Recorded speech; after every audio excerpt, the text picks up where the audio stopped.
In the message today, we're going to go with the topic of walk bold in the fire because you know you will come out smelling like no smoke. This topic comes from Daniel chapter 3. In Daniel chapter 3, we meet three boys, Shadrach, Meshach, and Abednego.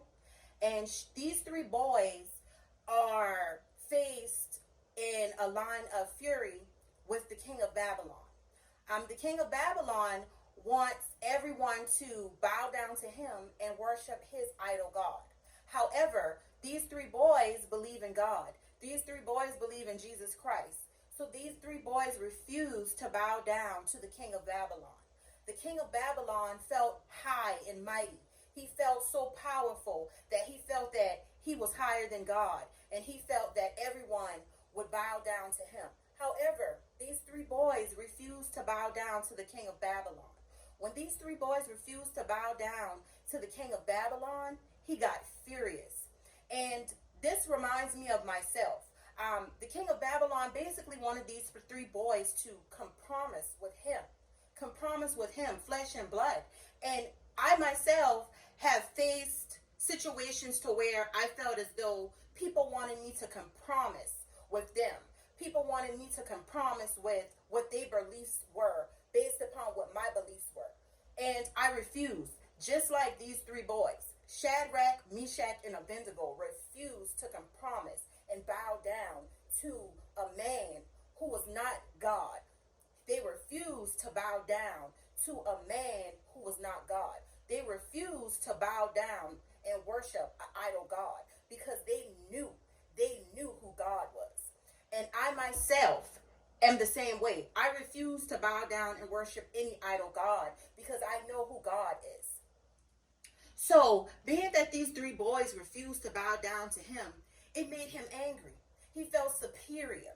So, he told his men to throw the three boys in the fiery furnace. Now, the furnace normally was set at a certain temperature, but he was so angry that these boys refused to bow down to him that he told his men to turn up the furnace 7 times harder.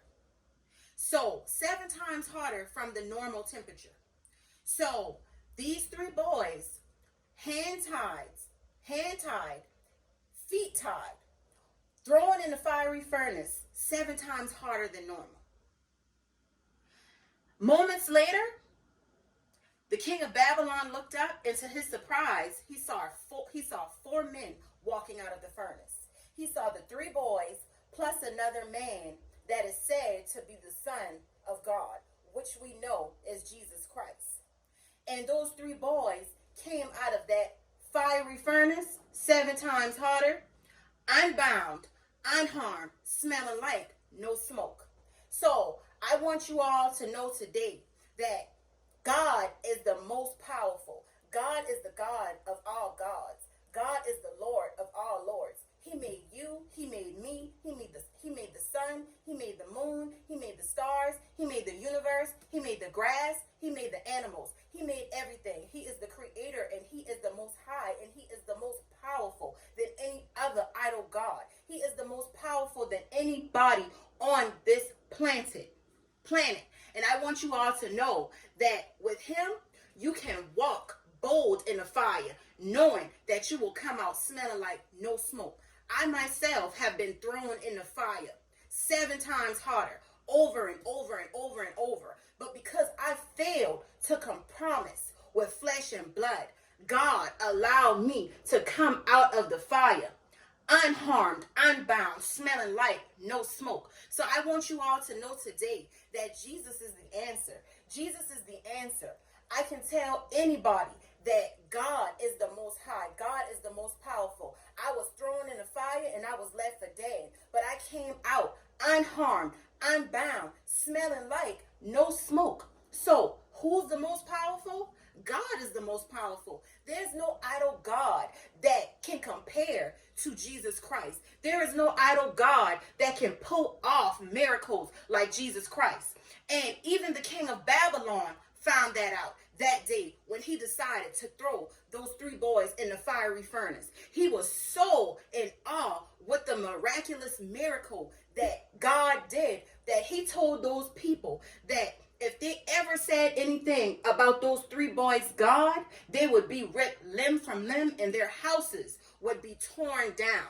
And upon that, he promoted those 3 boys to a providence in Babylon, all because of God's grace and mercy.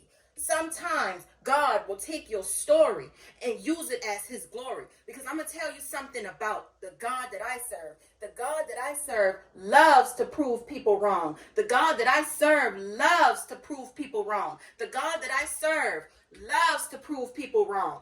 And I myself am a walking miracle. And again, I was thrown in the fire.